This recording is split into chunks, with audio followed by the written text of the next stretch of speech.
ಮಿತ್ರರೇ ನಮಸ್ಕಾರ. ಮಿತ್ರರೇ, ಬಹುತೇಕರು ಪ್ರಶ್ನೆ ಕೇಳ್ತಾ ಇದ್ರು, ನೀವು ಬಂಗಾಳದ ಬಗ್ಗೆ ಅಥವಾ ತಮಿಳುನಾಡಿನ ಬಗ್ಗೆ ಸಾಕಷ್ಟು ವಿಡಿಯೋಗಳನ್ನು ಮಾಡಿದಿರಿ, ಅಲ್ಲಾಗುವಂಥ ರಾಜಕೀಯ ಬೆಳವಣಿಗೆಗಳನ್ನು ತಿಳಿಸ್ಕೊಟ್ಟಿದ್ದೀರಿ.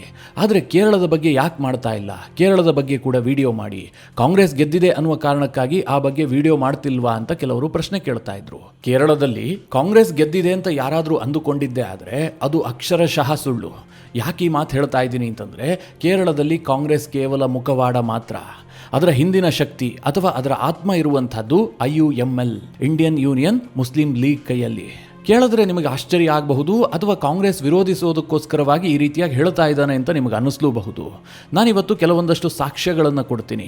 ಎಂತಹ ಸಾಕ್ಷ್ಯ ಅಂತಂದರೆ, ಕೇರಳದಲ್ಲಿ ಹೊಸ ಮುಖ್ಯಮಂತ್ರಿಯ ಆಯ್ಕೆ ಆಗುತ್ತಲ್ಲ, VD ಸತೀಶನ್ ಅವರ ಹೆಸರನ್ನು ಕಾಂಗ್ರೆಸ್ನ ಹೈಕಮಾಂಡ್ ಘೋಷಣೆ ಮಾಡುತ್ತಲ್ಲ, ಅದಾದ ಬಳಿಕ ಕೇರಳದಲ್ಲಿ ಸಂಭ್ರಮಾಚರಣೆ ನಡೆಯಿತು. ಮುಸ್ಲಿಂ ಲೀಗ್ನ ಮುಖಂಡರು ಮತ್ತು ಕಾರ್ಯಕರ್ತರು ಒಂದು ರ್ಯಾಲಿ ಮಾಡ್ತಾರೆ. ಆ ರ್ಯಾಲಿಯ ಘೋಷಣೆಗಳನ್ನು ಕೇಳಿಸ್ಕೊಂಡ್ರೆ ಕೇರಳದಲ್ಲಿ ಎಂತಹ ಸರ್ಕಾರ ಬಂದಿದೆ, ಮುಂದೆ ಕೇರಳ ಯಾವ ರೀತಿಯಾಗಿ ನಡಿಬಹುದು ಅನ್ನೋದಕ್ಕೆ ನಿಮಗೆ ಸ್ಪಷ್ಟ ಚಿತ್ರಣ ಸಿಗುತ್ತೆ. ಇವತ್ತು ಬಿಜೆಪಿಯನ್ನ ಕಾಂಗ್ರೆಸ್ನವರು ಅಥವಾ ವಿಪಕ್ಷದವರು ಏನು ಹೇಳ್ತಾರೆ? ಅವರೊಂದು ಕಮ್ಯುನಲ್ ಶಕ್ತಿ, ಅವ್ರ ಅಧಿಕಾರಕ್ಕೆ ಬರಬಾರ್ದು, ಅವರನ್ನ ದೂರ ಇಡೋದಕ್ಕೋಸ್ಕರವಾಗಿ ನಾವೆಲ್ಲ ಪ್ರಯತ್ನ ಮಾಡ್ತೀವಿ. ತಮಿಳುನಾಡಿನಲ್ಲೂ ಅದನ್ನೇ ಹೇಳ್ತಾರೆ, ವೆಸ್ಟ್ ಬೆಂಗಾಲ್ನಲ್ಲೂ ಅದನ್ನೇ ಹೇಳ್ತಾರೆ, ಅಸ್ಸಾಂನಲ್ಲೂ ಅದನ್ನೇ ಹೇಳಿದ್ರು. ಆದ್ರೆ ಈ ಕಮ್ಯುನಲ್ ಶಕ್ತಿ ಅಂತ ಬಿಜೆಪಿ ಹೇಳುವಂತಹ ಕಾಂಗ್ರೆಸ್ ಕೇರಳ, ಅಸ್ಸಾಂ, ಪಶ್ಚಿಮ ಬಂಗಾಳ ಈ ಎಲ್ಲ ರಾಜ್ಯಗಳಲ್ಲಿ ಏನ್ ಮಾಡ್ತಾ ಇದೆ, ಕರ್ನಾಟಕದಲ್ಲೂ ಕೂಡ ಏನ್ ಮಾಡೋದು ಹೊರಟಿದೆ. ಬಹಳ ಇಂಟ್ರೆಸ್ಟಿಂಗ್ ಆದಂತಹ ಕೆಲವೊಂದಷ್ಟು ಮಾಹಿತಿಗಳಿದಾವೆ. ನಿಮಗೆ ಈ ವಿಡಿಯೋದಲ್ಲಿ ಡೀಟೇಲ್ ಆಗಿ ತಿಳಿಸ್ಕೊಡುವಂತಹ ಪ್ರಯತ್ನ ಮಾಡ್ತೀನಿ. ನೀವು ಈ ವಿಡಿಯೋನ ಕೊನೆವರೆಗೂ ಮಿಸ್ ಮಾಡದೆ ನೋಡಿ. ಮಿತ್ರರೇ, ಕೇರಳದಲ್ಲಿ ಒಟ್ಟು 140 ವಿಧಾನಸಭಾ ಕ್ಷೇತ್ರಗಳಿದ್ವು. ಇದರಲ್ಲಿ UDF ಇದೆಯಲ್ಲ, ಕಾಂಗ್ರೆಸ್ ನೇತೃತ್ವದ ಕೂಟ, ಇದು ಗೆದ್ದಿರುವಂತಹದ್ದು 102 ಕ್ಷೇತ್ರಗಳನ್ನು. ಇದಿಷ್ಟನ್ನೇ ನೋಡಿದ್ದೇ ಆದರೆ ನಿಮಗೇನು ಅನ್ಸುತ್ತೆ?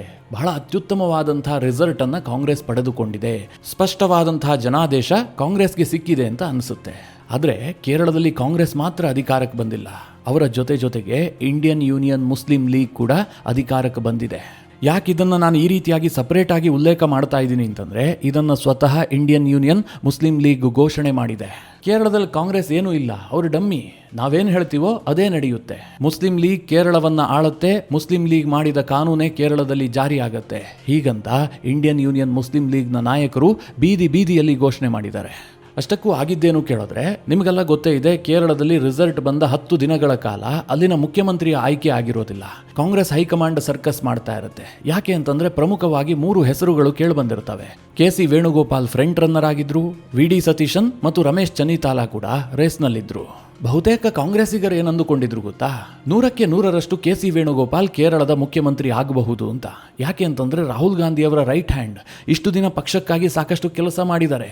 ಕಾಂಗ್ರೆಸ್ನಲ್ಲಿ ನೆಹರು ಗಾಂಧಿ ಕುಟುಂಬದ ಹೊರತಾಗಿ ಯಾರ ಕೈಲಾದ್ರೂ ಹೆಚ್ಚು ಶಕ್ತಿ ಇದೆ ಅಂತಂದ್ರೆ ಅದು KC ವೇಣುಗೋಪಾಲ್ ಬಳಿಯಲ್ಲಿ.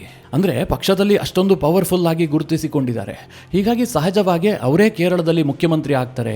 ಅದೂ ಅಲ್ಲದೆ ಅತಿ ಹೆಚ್ಚು ಶಾಸಕರ ಬೆಂಬಲವೂ ಕೂಡ ಅವರಿಗಿದೆ ಅಂತ ಎಲ್ಲರೂ ಭಾವಿಸಿದ್ರು. ಆದರೆ ಅಂತಿಮವಾಗಿ ಘೋಷಣೆಯಾದಂಥ ಹೆಸರು VD ಸತೀಶನ್ರದ್ದು. VD ಸತೀಶನ್ ಅವರ ಆಯ್ಕೆ ಯಾಕಾಯಿತು? ಯಾಕೆ ಕಾಂಗ್ರೆಸ್ KC ವೇಣುಗೋಪಾಲ್ ಅವರನ್ನ CM ಮಾಡುವಂತಹ ರಿಸ್ಕ್ ತೆಗೆದುಕೊಂಡಿಲ್ಲ ಕೇಳಿದ್ರೆ, ಅದಕ್ಕೆ ಒಂದೇ ಕಾರಣ, IUML, Indian union Muslim league. ಇದರ ಬಗ್ಗೆ ಮಾಧ್ಯಮಗಳು ವರದಿ ಮಾಡ್ತಾ ಇದ್ವು. IUML ಕಾರಣದಿಂದಾಗಿಯೇ VD ಸತೀಶನ್ ಅವರಿಗೆ ಮುಖ್ಯಮಂತ್ರಿ ಗಾದಿ ಸಿಕ್ಕಿದೆ ಅಂತ. ಆಗ ಕೆಲ ಕಾಂಗ್ರೆಸ್ನ ನಾಯಕರು ಅದನ್ನು ತಳ್ಳಿ ಹಾಕ್ತಾ ಇದ್ರು. ಅದೆಲ್ಲ ಎಲ್ಲಾಗತ್ರಿ, ಕಾಂಗ್ರೆಸ್ ನಾಯಕರು ಬಹಳ ದೊಡ್ಡ ಲೆಕ್ಕಾಚಾರ ಹಾಕ್ಬಿಟ್ಟು VD ಸತೀಶನ್ಗೆ ಮುಖ್ಯಮಂತ್ರಿ ಗಿರಿ ಕೊಟ್ಟಿದ್ದಾರೆ. ಅದನ್ನು ಬಿಟ್ಟರೆ IUML ಹೇಳಿದ್ದಕ್ಕೆಲ್ಲ ಮುಖ್ಯಮಂತ್ರಿ ಮಾಡೋದಕ್ಕಾಗತ್ತಾ?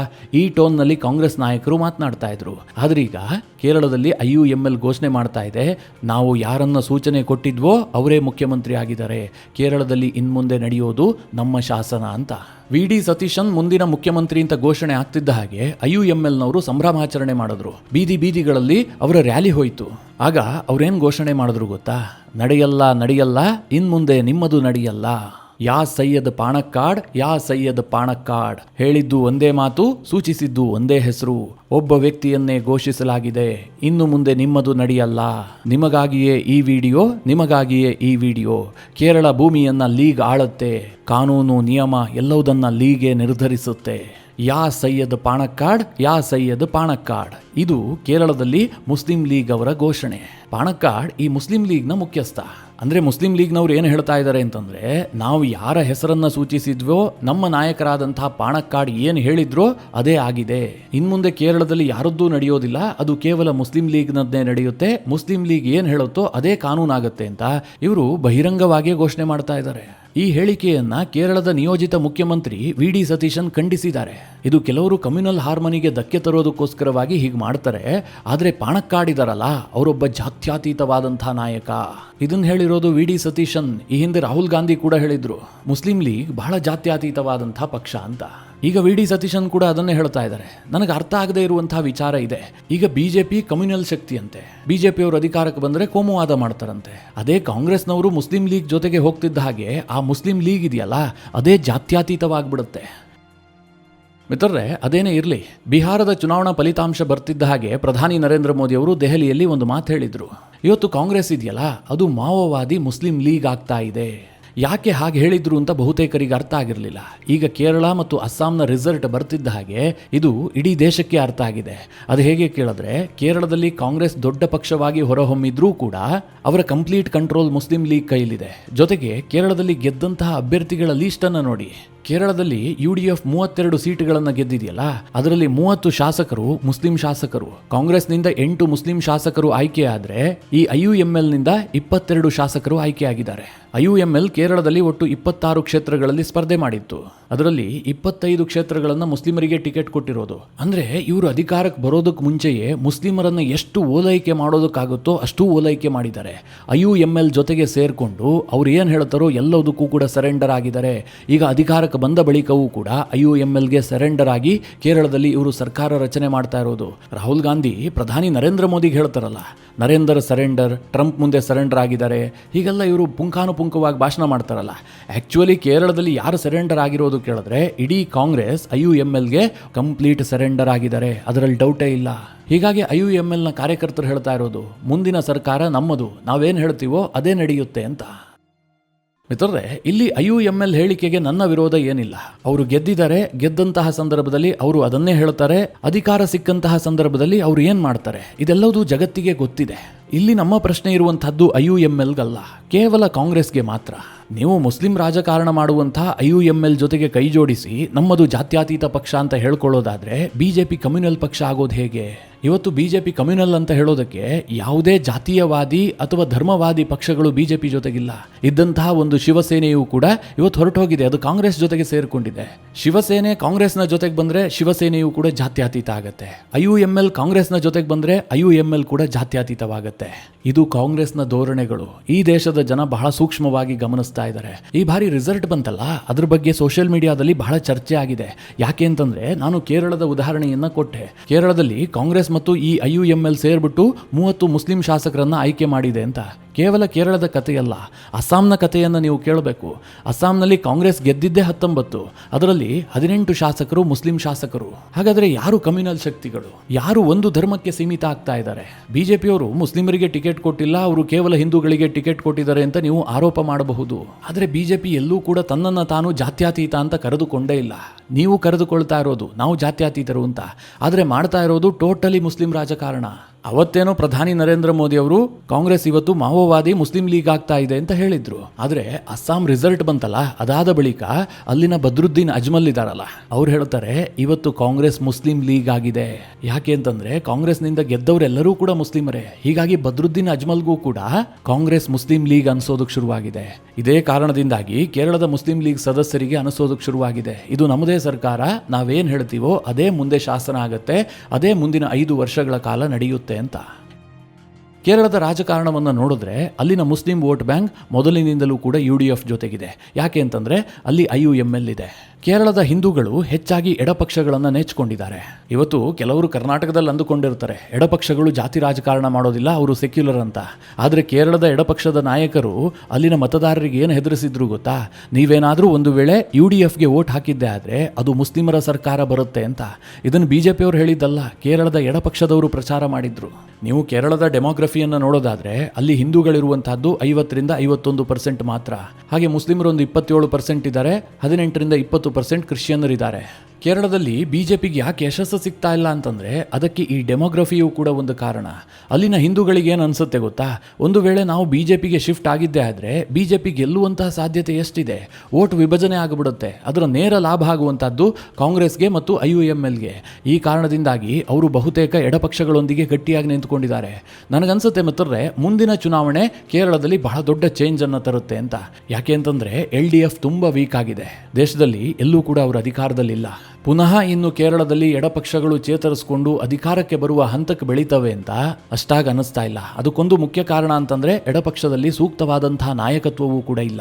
ಇದೇ ಕಾರಣದಿಂದಾಗಿ ಈ ಬಾರಿ ಕೇರಳದ ಚುನಾವಣೆಯಲ್ಲಿ ಪಿಣರಾಯಿ ವಿಜಯನ್ ಅವರು ಕೇವಲ ತಾನೊಬ್ಬನೇ ನಾಯಕ ಅಂತ ಬಿಂಬಿಸಿಕೊಂಡಿದ್ರು. ಒನ್ ಮ್ಯಾನ್ ಆರ್ಮಿ ತರದಲ್ಲಿ ಕೇರಳ ಚುನಾವಣೆಯನ್ನು ನಡೆಸಿದ್ರು. ಹೀಗಾಗಿ ಎಡಪಕ್ಷಗಳು ಇನ್ನಷ್ಟು ವೀಕ್ ಆಗಿದ್ದೇ ಆದರೆ ಅಲ್ಲೊಂದು ಸ್ಪೇಸ್ ಕ್ರಿಯೇಟ್ ಆಗುತ್ತೆ, ಅದು ಬಿಜೆಪಿಗೆ ಲಾಭ ಆಗಬಹುದು. ಎಲ್ಲಿಯವರೆಗೆ ಕೇರಳದಲ್ಲಿ ಬಿಜೆಪಿ ತಲೆ ಎತ್ತೋದಿಲ್ವೋ ಅಲ್ಲಿಯವರೆಗೂ ಕೂಡ ಈ ರೀತಿಯ ಘೋಷಣೆಗಳು ಕೇಳಿ ಬರ್ತಾನೆ ಇರ್ತವೆ. ಅಂದರೆ ಧ್ವನಿಗೆ ಪ್ರತಿಧ್ವನಿ ಇಲ್ಲದೇ ಇರುವಂತಹ ಸಂದರ್ಭದಲ್ಲಿ ಧ್ವನಿಯೇ ಗರ್ಜಿಸ್ತಾ ಇರುತ್ತೆ. ಎಡಪಕ್ಷಗಳು ವಿಪಕ್ಷದಲ್ಲಿದ್ದರೂ ಕೂಡ ಅವರು ಮುಸ್ಲಿಂ ಲೀಗ್ನ ಹೇಳಿಕೆಗಳನ್ನು ಜೋರಾಗಿ ಖಂಡಿಸೋದೇ ಇಲ್ಲ. ಯಾಕಂದ್ರೆ ಅವರ ಸಿದ್ಧಾಂತಕ್ಕೆ ಅದೇನು ವಿರೋಧವಾಗಿ ಕಾಣೋದೇ ಇಲ್ಲ. ಅದನ್ನು ಖಂಡಿಸಬೇಕು, ಅದರ ವಿರುದ್ಧವಾಗಿ ರಾಜಕಾರಣ ಮಾಡಬೇಕು ಅಂತಂದ್ರೆ ಅಲ್ಲಿ ಬಿಜೆಪಿ ತಲೆ ಎತ್ತಬೇಕು. ಗೊತ್ತಿಲ್ಲ, ಕೇರಳದವರು ಬುದ್ಧಿವಂತರು, ಸಾಕ್ಷರತೆಯನ್ನು ಹೆಚ್ಚು ಹೊಂದಿರುವಂತಹ ರಾಜ್ಯ. ಹೀಗಾಗಿ IUMLನ ಈ ಆರ್ಭಟವನ್ನ ಅವರು ಸರಿ ಅಂತ ಒಪ್ಕೊಂಡಿದ್ದೇ ಆದರೆ ನಮಗೇನು ಪ್ರಾಬ್ಲಮ್ ಹೇಳಿ. ಇದೇ ಸಂದರ್ಭದಲ್ಲಿ ನಮ್ಮ ರಾಜ್ಯದ ವಿಚಾರವನ್ನು ಕೂಡ ನಿಮಗೆ ಹೇಳಬೇಕು. ಕರ್ನಾಟಕದಲ್ಲೂ ಕೂಡ ಈಗ ಕಾಂಗ್ರೆಸ್ ನಾಯಕರಿಗೆ ಮುಸ್ಲಿಂ ವೋಟ್ ಬ್ಯಾಂಕ್ ಕೈ ತಪ್ಪು ಹೋಗುತ್ತೇನೋ ಅನ್ನುವಂಥ ಆತಂಕ ಸೃಷ್ಟಿಯಾಗಿದೆ. ಯಾಕೆ ಅಂತಂದರೆ ದಾವಣಗೆರೆ ಬೈ ಎಲೆಕ್ಷನ್ನಲ್ಲಿ SDPIನ ಅಭ್ಯರ್ಥಿಗೆ 18,000ಕ್ಕೂ ಹೆಚ್ಚು ಮತಗಳು ಬಂದುಬಿಟ್ವು. ಕಾಂಗ್ರೆಸ್ ಅಲ್ಲಿ ಗೆಲ್ಲುವಂಥದ್ದು ಬಹಳ ಕಷ್ಟ ಆಯಿತು, ಪ್ರಯಾಸದಾಯಕ ಗೆಲುವಾಯಿತು. ದಾವಣಗೆರೆಯಲ್ಲಿ 23,000ರಿಂದ 25,000 ಮುಸ್ಲಿಂ ವೋಟ್ಗಳು ಕಾಂಗ್ರೆಸ್ನಿಂದ ಕೈ ತಪ್ಪು ಹೋದವು. ಅದಾದ ನಂತರ ಸೋಷಿಯಲ್ ಮೀಡಿಯಾದಲ್ಲಿ ಒಂದು ದೊಡ್ಡ ಚರ್ಚೆಯೂ ಕೂಡ ಶುರುವಾಯಿತು. ಕರ್ನಾಟಕದಲ್ಲಿ ಮುಸ್ಲಿಮರದ್ದೇ ಆದಂತಹ ಒಂದು ರಾಜಕೀಯ ಶಕ್ತಿಯ ಉಗಮ ಆಗಬೇಕು ಅಂತ. ಇದು ಸಹಜವಾಗಿ ಕಾಂಗ್ರೆಸ್ಗೆ ಬಹಳ ಒತ್ತಡವನ್ನು ತಂತು. ಅದಕ್ಕೋಸ್ಕರವಾಗಿ ಅವರು ಹಿಜಾಬ್ ನಿಷೇಧವನ್ನು ವಾಪಸ್ ಪಡೆದಿದ್ದು. ಬಿಜೆಪಿಯವರು ಹಿಜಾಬ್ ನಿಷೇಧ ಮಾಡಿದ್ರು, ಈಗ ನಾವು ಅದನ್ನೆಲ್ಲ ವಾಪಸ್ ಪಡಿತೀವಿ ಅಂತ ತೇಪೆ ಹಚ್ಚೋ ಕೆಲಸ ಮಾಡಿದ್ರು. ಆದರೂ ಸಹ ಟೌನ್ ಹಾಲ್ನಲ್ಲಿ ಮುಸ್ಲಿಂ ಮುಖಂಡರೆಲ್ಲ ಸೇರಿಕೊಂಡು ಒಂದು ಸಮಾವೇಶವನ್ನು ನಡೆಸಿದ್ದಾರೆ. ಕಾಂಗ್ರೆಸ್ ಸರ್ಕಾರ ಇದನ್ನು ತಡೆಯೋದಕ್ಕೆ ಯತ್ನ ಮಾಡಿದ್ರೂ ಕೂಡ ಅವರು ಕೇಳಲಿಲ್ಲ. ಅವರಲ್ಲಿ ಹಕ್ಕೊತ್ತಾಯವನ್ನು ಮಾಡಿದ್ದಾರೆ, ಕೆಲವೊಂದು ಡಿಮ್ಯಾಂಡ್ಗಳನ್ನು ಇಟ್ಟಿದ್ದಾರೆ. ಮುಸ್ಲಿಮರಿಗಿದ್ದಂತಹ 4% ಮೀಸಲಾತಿ ವಿಚಾರದಲ್ಲಿ ಮರುಸ್ಥಾಪನೆ ಮಾಡೋದಕ್ಕೋಸ್ಕರವಾಗಿ ಸುಪ್ರೀಂಗೆ ಪ್ರಮಾಣ ಪತ್ರವನ್ನು ಸಲ್ಲಿಸಬೇಕು. ಅಂತರ್ಧರ್ಮೀಯ ವಿವಾಹಕ್ಕೆ ಯಾವುದೇ ಕಿರುಕುಳ ಇರಬಾರದು, ಅದಕ್ಕೆ ಪ್ರತ್ಯೇಕ ಕಾನೂನನ್ನು ಜಾರಿಗೆ ತರಬೇಕು. ಗೋಹತ್ಯೆ ನಿಷೇಧ ಕಾಯ್ದೆಯನ್ನು ಹಿಂಪಡಿಬೇಕು. SIRನಲ್ಲಿ ಮುಸ್ಲಿಂ ಮತಗಳು ರದ್ದಾಗದಂತೆ ನೋಡ್ಕೊಳ್ಬೇಕು. ಮತಾಂತರ ನಿಷೇಧ ಕಾಯ್ದೆಯನ್ನು ಕೂಡ ರದ್ದುಪಡಿಸಬೇಕು. ಹಾಗೆ ದ್ವೇಷ ಭಾಷಣದ ಮೇಲ್ವಿಚಾರಣೆಗೋಸ್ಕರವಾಗಿ ಪ್ರತ್ಯೇಕ ಪ್ರಾಧಿಕಾರವನ್ನೇ ರಚಿಸಬೇಕಂತೆ. ಪರಿಷತ್ನ ಚುನಾವಣೆಯಲ್ಲಿ 4ರಿಂದ 5 ಸ್ಥಾನವನ್ನು ಮುಸ್ಲಿಮರಿಗೆ ಕೊಡಬೇಕಂತೆ. ಈ ರೀತಿಯಾದ ಡಿಮ್ಯಾಂಡ್ಗಳನ್ನು ಅವರು ಮುಂದಿಟ್ಟಿದ್ದಾರೆ. 100ಕ್ಕೆ 100 ಹೇಳ್ತೀನಿ, ಕಾಂಗ್ರೆಸ್ನ ಸರ್ಕಾರ ಈ ಎಲ್ಲಾ ಡಿಮ್ಯಾಂಡ್ಗಳನ್ನು ಈಡೇರಿಸುತ್ತೆ. ಕಾಂಗ್ರೆಸ್ ಸರ್ಕಾರದ ಮುಂದಿನ 2 ವರ್ಷದ ಅವಧಿ ಇದೆಯಲ್ಲ, ಇವರು ಅತಿ ಹೆಚ್ಚು ಓಲೈಕೆಗೆ ಮುಂದಾಗ್ತಾರೆ. ಯಾಕೆ ಅಂತಂದ್ರೆ ಕರ್ನಾಟಕದಲ್ಲಿ ಅಧಿಕಾರದಲ್ಲಿರುವಂತಹದ್ದು ಜಾತ್ಯತೀತ ಸರ್ಕಾರ. ಇಲ್ಲಿ ಸ್ಪಷ್ಟವಾಗಿ ವ್ಯತ್ಯಾಸ ನೋಡಿ. ಬಂಗಾಳದಲ್ಲಿ ಏನಾಗ್ತಾ ಇದೆ, ಅಸ್ಸಾಂನಲ್ಲಿ ಏನಾಗ್ತಾ ಇದೆ, ಅದೇ ರೀತಿಯಾಗಿ ದಕ್ಷಿಣದಲ್ಲಿ ಯಾವ ಮಾದರಿಯ ಸರ್ಕಾರಗಳು ಅಸ್ತಿತ್ವಕ್ಕೆ ಬರ್ತಾ ಇದ್ದಾವೆ. ಮಿತ್ರರೇ, ಈ ಎಲ್ಲ ವಿಚಾರಗಳ ಕುರಿತಾಗಿ ನೀವು ಕಮೆಂಟ್ ಮಾಡುವ ಮೂಲಕ ನಮಗೆ ತಿಳಿಸಿ. ಹಾಗೆ ನಿಮಗೆ ಈ ವಿಡಿಯೋ ಇಷ್ಟವಾದರೆ ಲೈಕ್ ಮಾಡಿ. ಜೊತೆಗೆ ನೀವಿನ್ನೂ ನಿಮ್ಮ ನೆಚ್ಚಿನ ಸಂಸ್ಕಾರ ಸೌರಭ ಯೂಟ್ಯೂಬ್ ಚಾನಲ್ನ ಸಬ್ಸ್ಕ್ರೈಬ್ ಮಾಡಿಲ್ಲ ಅಂತಾದರೆ ಈ ಕೂಡಲೇ ಸಬ್ಸ್ಕ್ರೈಬ್ ಮಾಡಿ. ಮುಂದಿನ ಎಲ್ಲ ಅಪ್ಡೇಟ್ಗಳ ನೋಟಿಫಿಕೇಷನ್ಗಾಗಿ ಬೆಲ್ ಐಕಾನ್ ಒತ್ತಿ.